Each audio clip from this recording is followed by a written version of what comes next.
Mendigo vai procurar comida no lixo e ouve uma voz de dentro. O que ele faz depois vai te chocar. Olha só, existem momentos na vida que dividem o antes e o depois. Para o João, que vivia na rua, esse momento chegou numa noite fria, quando ele já tinha perdido toda a esperança. O João era só mais um rosto invisível na multidão, um daqueles que a cidade grande insiste em ignorar. Suas roupas rasgadas e o olhar cansado já contavam a história de muita luta. Naquela noite, a fome estava apertando. E ele se viu de novo revirando lixeiras, procurando qualquer migalha que aliviasse o vazio. A gente está falando de um frio de rachar, de uma sobrevivência extrema no asfalto. A cidade parecia dormir, e o silêncio só era quebrado pelo vento gelado que uivava entre os prédios. O João chegou perto de uma lixeira grande, dessas de praça. Deu um suspiro e começou a remexer nos sacos. A esperança ia diminuindo a cada embalagem vazia que ele encontrava.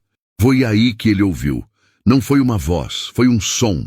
Pequeno, frágil, quase um gemido, mas era um choro. O choro de um recém-nascido. O João congelou. Olhou em volta. Nada. A praça estava deserta. Só as luzes dos postes faziam uns círculos amarelos no escuro. Ele até pensou que tinha imaginado. Ele parou de se mexer e esperou. O choro veio de novo, mais forte, inconfundível. Vinha de dentro da lixeira. O coração do João disparou. Com as mãos tremendo, ele se inclinou e olhou para dentro. Entre papéis amassados e restos de comida, 2 olhos enormes o encaravam. Eram olhos de bebê. "Meu Deus!" ele exclamou, recuando um passo. Ali, aninhado no meio do lixo, estava um recém-nascido, enrolado num cobertorzinho fino, o corpinho miúdo tremendo de frio. Aquela cena atingiu o João como um choque. O desespero naqueles olhinhos era um espelho da própria miséria dele. "O que você está fazendo aí?" perguntou. A voz embargada. Os pequenos lábios tremiam e o choro fraco continuava. O João olhou em volta procurando desesperadamente por alguém, a mãe, um adulto.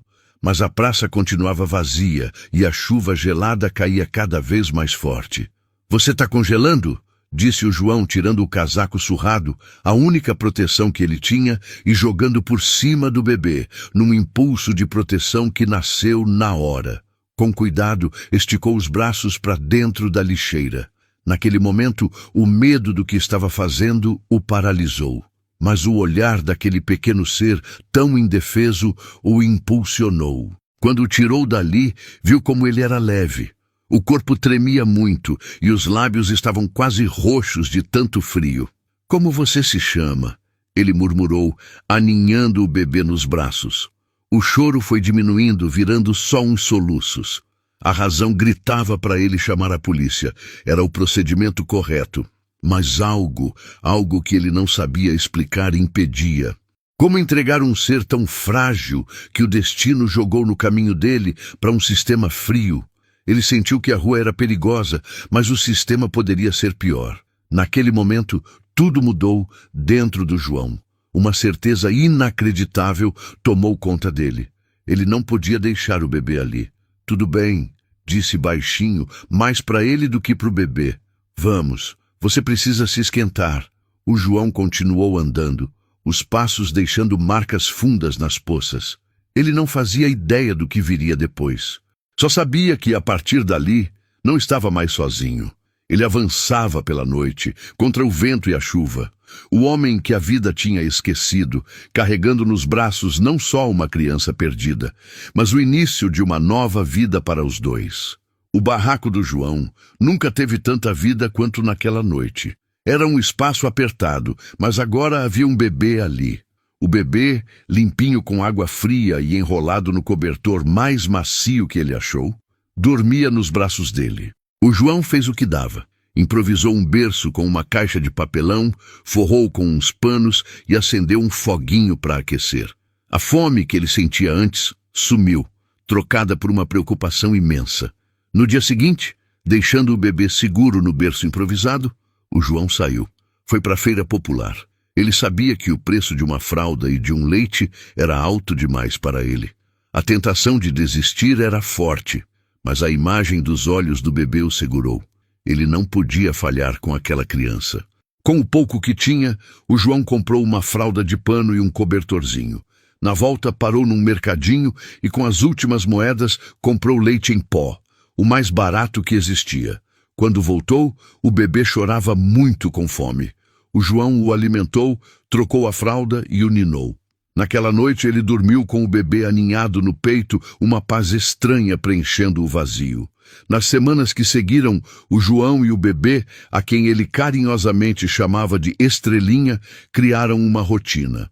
O João se virava em dobro, fazia bicos, catava latinhas, fazia de tudo para sustentar os dois. Estrelinha crescia, sorria e enchia o barraco de uma alegria que o João nunca imaginou. Mas o João sabia que a vida de rua não era lugar para um filho. Estrelinha precisava de mais, de um registro, de um nome, de um lar de verdade. Numa manhã, deixando o Estrelinha com uma vizinha que havia se apegado, o João foi para o fórum. Chegou lá, ele, um morador de rua, tentando lutar contra a burocracia. "Deixe-me ver se eu entendi", disse a funcionária. "Você achou uma criança abandonada e, em vez de chamar a polícia, simplesmente levou para casa?" A fala era dura, mas o João se manteve firme. "Eu sei que devia ter seguido as regras", ele admitiu. "Mas tive medo, e agora somos uma família. Quero fazer o certo, legalizar tudo." A mulher explicou que o processo era complexo, que ele precisaria de comprovação de renda, de casa fixa. "Eu vou fazer o que for preciso", ele prometeu. O tempo foi passando. O João, com a ajuda de voluntários, conseguiu preencher os papéis, achou um emprego formal e se mudou para um apartamento pequeno. Tudo em nome do Estrelinha. A criança salvou o homem. 1 ano se passou desde que o João achou o bebê. Foi um ano de primeiras vezes, e o Estrelinha, agora com 5 anos, era a luz da vida do João. Numa noite de céu estrelado, eles estavam sentados no banco da mesma praça onde tudo começou. "Papai, qual é a estrela mais brilhante?" O João sorriu. "Aquela ali, meu filho. É a nossa estrela guia." "É a mamãe?" perguntou o Estrelinha com a inocência. O João sentiu um nó na garganta. Era a hora. Com palavras simples, ele contou para o Estrelinha sobre a mãe jovem que o amava muito, mas que estava doente demais e que o deixou ali como último ato de amor, esperando que alguém bom o encontrasse. O Estrelinha ouviu quieto. Quando o João acabou, tirou do bolso o colar de prata com a estrela. "Sua mãe queria que você tivesse isso. Ela dizia que era mágico, que as estrelas cuidariam de você." Estrelinha pegou o colar com carinho. "Eu lembro disso", sussurrou. O João tirou o envelope amassado. Era a carta da mãe. Ele leu as palavras de amor incondicional. Quando o João terminou, os dois estavam emocionados. Estrelinha segurava o colar no peito. "Ela queria que eu fosse feliz", disse a voz firme. "Mais do que tudo no mundo", confirmou o João. Estrelinha olhou para o colar, depois para o João. "Ela me amava, e você também. Agora eu tenho 2 corações comigo." O João o abraçou forte, sentindo o corpinho dele tremer. "E você é o centro dos 2, disse baixinho. Naquela noite, enquanto arrumava o Estrelinha na cama, o João sentiu uma paz completa. "Boa noite, meu Estrelinha", disse. "Boa noite, papai", respondeu ele, já quase dormindo. Ao sair do quarto, o João parou. Seu filho dormindo tranquilo. Uma imagem de paz, de pertencimento, de lar. Uma família de verdade. Um novo começo. Se essa história te emocionou e você acredita que um ato de amor pode mudar uma vida, deixa o seu like, se inscreve no canal e compartilha com alguém que precisa de esperança. Comenta aqui embaixo, "O amor salva", pra gente saber que você se conectou com a história.